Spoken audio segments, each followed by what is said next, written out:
What's happening, folks? Back with another reaction, back with some more Roxette, and we're going back for what I now understand to be a bonus tune. Indeed, I realize now I have an expanded or sort of deluxe edition of the 1986 album Pearls of Passion, and indeed, when I reacted to that tune, I didn't realize the title track was not actually on the album, though it's not the first time I've seen that happen.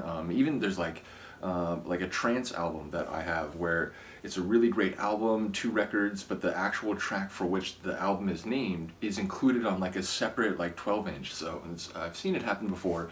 Nevertheless, shout out to all the Roxette fans who sort of helped frame this for me. But a couple people mentioned, please do react to the remaining 2 tracks in the folder before moving on to the next album.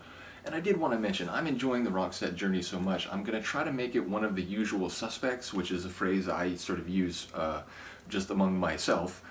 In terms of the reaction playlist that I hit sort of either daily or at least very close to daily, part of the reason for starting some of those in that way was that, you know, I'm aware that some of these artists I'm going through, like a-ha and more recently ABBA, have like a crazy large catalog. And then partly also is because I really enjoy some of these deep dives. The a-ha one is a great example where once that started it was like, oh my god, this is amazing. Well, Roxette seems to be both of those things. They seem to have a lot of material, and I'm absolutely loving the journey. So again, it may not be absolutely every day, but I'm going to try to get it to the point where it's like 4 to 5 Roxette reactions a week. I feel like I'm loving this as much as I am to the point where I want it to be a sort of usual suspect again. So hopefully you're up for it. I believe a number of people will be happy with that. And ultimately, yeah, we're going to listen to the second to last like bonus tune in the folder. And it's themed around Christmas, but specifically Christmas for the Brokenhearted, which is actually the subtitle. The main part of the title is It Must Have Been Love.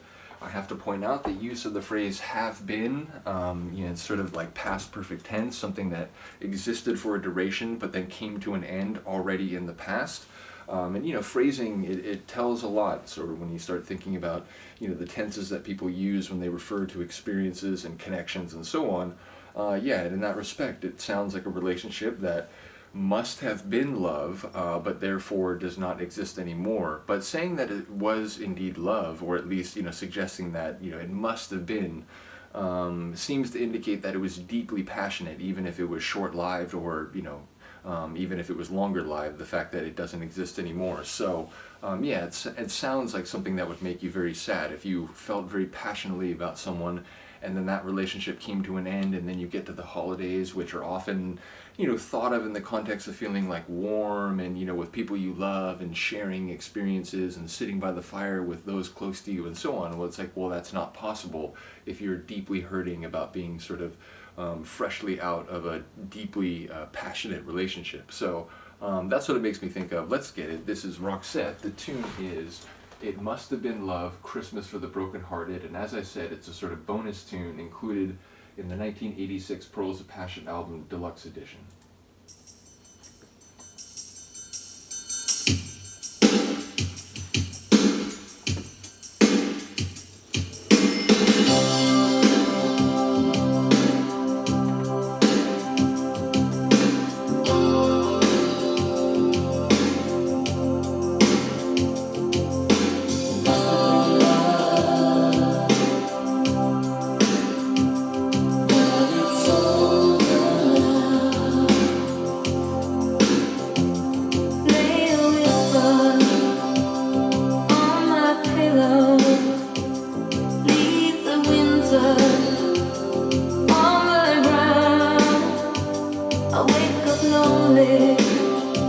There's layer of silence in the bedroom and all around.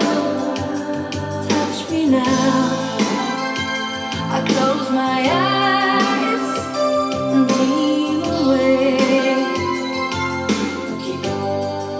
It must have been love, but it's over now. It must have been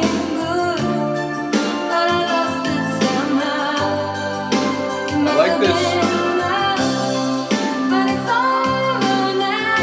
The only thing certain is that it's over. She's not quite, you know, it must have been love, it must have been good, but it's over now.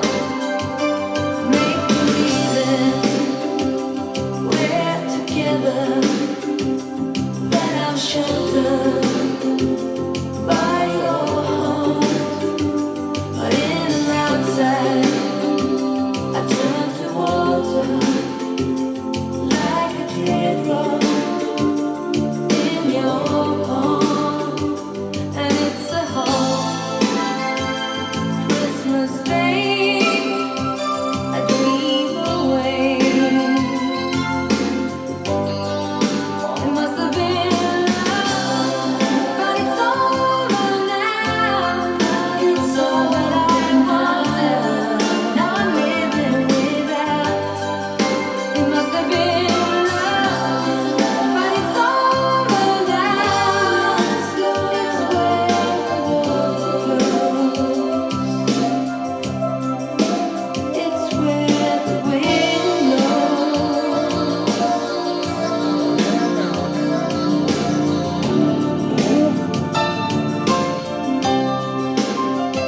sing like the most dry technical legalese, like, you know, lawyer language you've ever seen, and it would just be brilliant.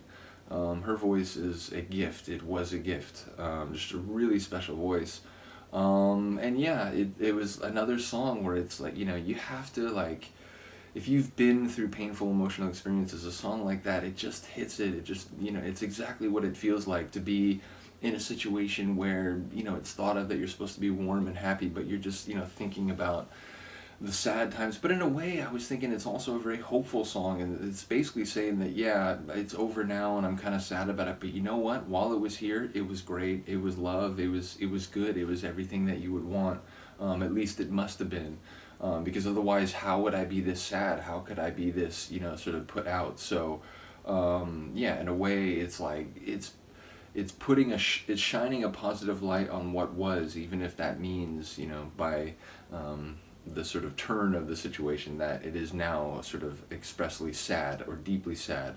So yeah, I like the sort of, you know, emotional depth of it in both directions. Again, it's like also it's dealing with time, the then and the now, and also set within the like visual environment and also sort of emotional environment of the holidays. So yeah, just a really cool tune. Again, I'm gonna try to make it so, like I said, maybe not every day, but pretty close to it, because I really want to just go through more of their music in a quicker fashion. So yeah, do let me know what you think of this one. I will see you next time. Peace.